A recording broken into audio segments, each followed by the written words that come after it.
Assalamualaikum warahmatullahi wabarakatuh.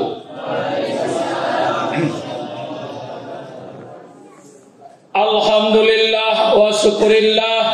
Ashhadu an la ilaha illallah wa ashhadu anna Muhammadan abduhu wa rasuluh sallallahu alaihi wasallam. La nabiyya ba'da amma ba'du. Qala Allah ta'ala fil Qur'anil Karim. A'udzu billahi minasy syaithanir rajim. Fa ammal yatima fala taqhar wa ammas sa'ila fala tanhar wa amma bi ni'mati rabbika fahaddits. Bismillahirrahmanirrahim. Ara'aital ladzi yukazzibu bid-din fadzalikal ladzi yad'ul yatim wa la yahuddu 'ala ta'amil miskin. Shadaqallahul azim. Surat Ad-Duha ayat 9, 10, 11, Surat Al-Maun ayat 1, 2 dan 3. Bapak-bapak, ibu-ibu, seluruh generasi muda hamba Allah yang dimuliakan Allah, marilah pada malam hari ini kita bersyukur kepada Allah. Dengan nikmatnya kita telah dapat berkumpul di rumah Allah dalam rangka untuk menghambakan diri kepada Allah. Insya Allah langkahan kaki, ayunan tangan yang kita lakukan dari tempat kita masing-masing menuju rumah Allah ini dan kembali ke kediaman kita masing-masing akan diberikan pahala yang berlipat ganda oleh Allah dan segala dosa-dosa kita dihapuskan oleh Allah. Amin amin ya rabbal alamin. Salawat beriringkan salam. Tak lupa pula kita doakan kepada Allah agar selalu dilimpahkan kepada junjungan kita, yakni Nabi Muhammad sallallahu alaihi wasallam, uswatun hasanah, contoh tauladan bagi kita. Mari kita laksanakan apa yang diberikannya dan mari kita pedomani dua pegangan hidupnya. Indah lapu dia janda ranggang dia paneh, yakni Al-Quran dan sunnahnya.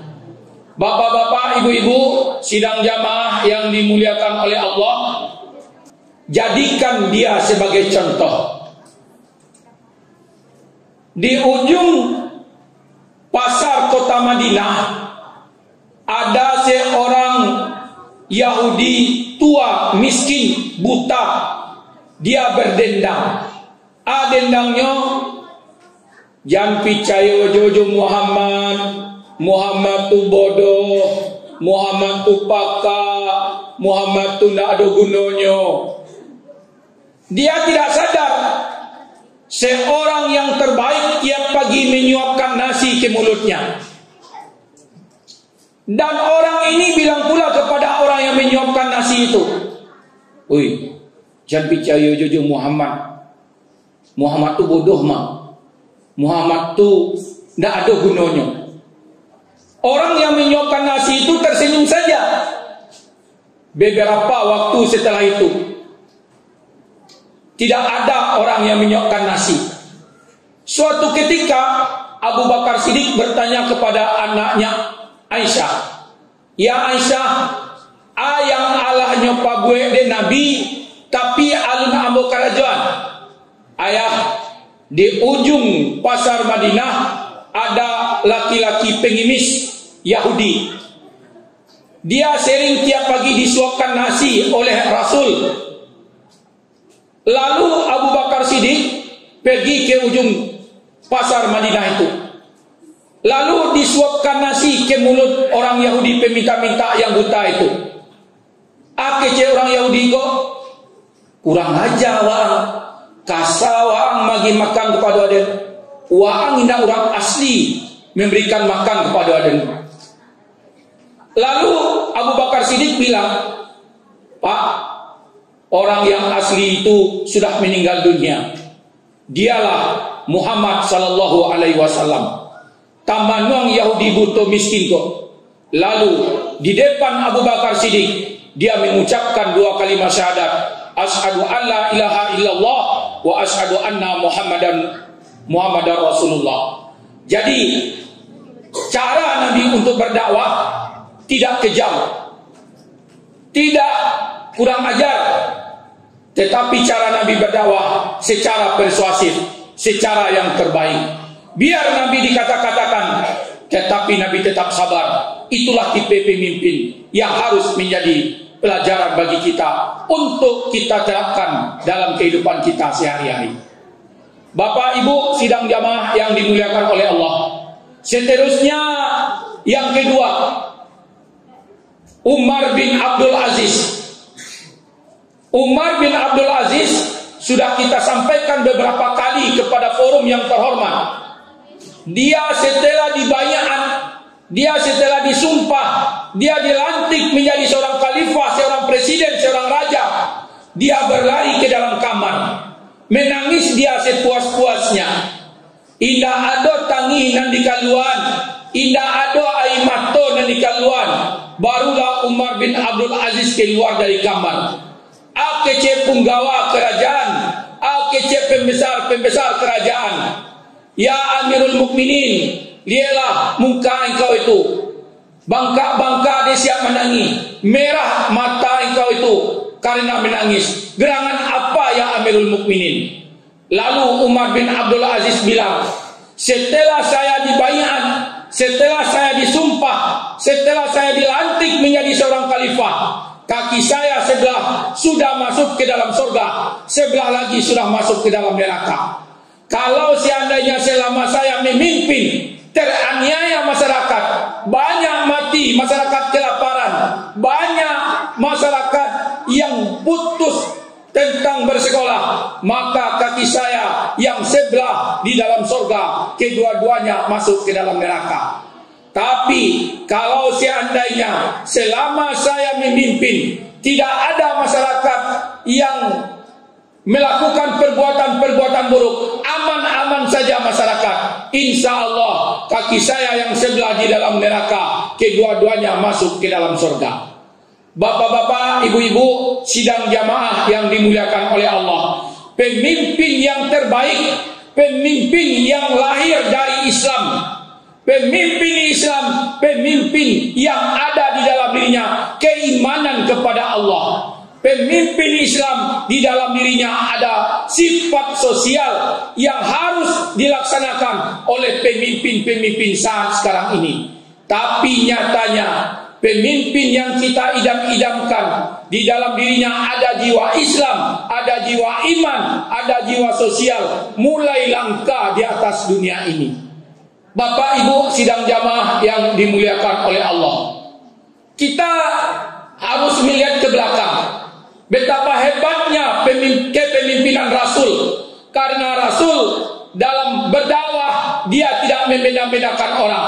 Biarpun dia bukan orang Islam, yang penting cara berdakwah Rasul masuk ke dalam jiwa orang-orang yang bukan Islam itu. Jadi bapak-bapak, ibu-ibu yang dimuliakan oleh Allah, carilah pemimpin yang betul-betul ada jiwa Islam, ada jiwa iman, ada jiwa sosial di dalam dirinya. Kalau ini yang kita dapat, negara ini pasti menjadi negara baldatun thayyibatun wa rabbun ghafur. Bapak Ibu sidang jamaah yang dimuliakan oleh Allah. Lalu yang ketiga, jiwa seorang yang bernama Musafa. Jiwa ini lahir dari dalam hatinya, karena di dalam diri Musafa ada tertanam jiwa untuk menyantuni orang-orang miskin dan anak-anak yatim. Mari kita dengarkan kisahnya sebagai iktibar bagi kita untuk di masa-masa yang akan datang. Bapak Ibu sidang jamaah yang dimuliakan oleh Allah, Abdullah bin Mubarak dia pergi melaksanakan ibadah haji, lalu melaksanakan rutinitas haji. Waktu salat dia pergi ke Masjidil Haram. Selesai salat di Masjidil Haram, Abdullah bin Mubarak lalu takalok. Waktu takalok, Abdullah bin Mubarak bermimpi dia dengan dua malaikat. Akece malaikat yang pertama, kawan bara yang pai haji tahun ini. Dijawab oleh malaikat yang kedua, 600.000 orang kawan. Batanya malaikat yang pertama, bara yang nyo tarimo palo haji nyo de Allah. Nyo jawab oleh malaikat yang kedua, 600.000 orang yang pergi haji tahun kini indah ada diterima pahala di Allah, tapi gara-gara tukang mempelon sepatu berasal dari Damaskus, Syria, 600.000 orang yang pergi haji tahun kini diterima hajinya di Allah. Lalu Abdullah bin Mubarak jago dilaksanakan rutinitas haji berikutnya. Selesai melaksanakan ibadah haji, dia tidak pulang ke kampungnya, tapi dia pergi ke Damaskus, Syria untuk mencari seorang tukang mempelon sepatu bernama Musafa. Mencari, akhirnya basobo. Lalu Abdullah bin Mubarak bertanya, Assalamualaikum. Waalaikumsalam. Iyo apa bernama Musafa? Iyo. Karajo apa tukang mempelon sepatu? Iyo. Hebat apa dalam mimpi ambo? Superhero bapak dalam mimpi ambo? Apa menjadi idola dalam mimpi ambo? Yang apa karajuan? Gara-gara apa 600.000 orang ini haji kini tidak ada diterima hajinya? Tapi apa akhirnya 600.000 orang kok diterima pahala hajinya oleh Allah? Lalu apa-apa ibu-ibu, kisah ini kita sampaikan untuk mengingatkan kita memberikan yang terbaik kepada manusia lain, sebab di dalam diri kita ada untuk manusia lain. Lalu Musafa menjawab, saya duduk-duduk dengan istri saya, lalu terbaulah yang namanya bau sambal.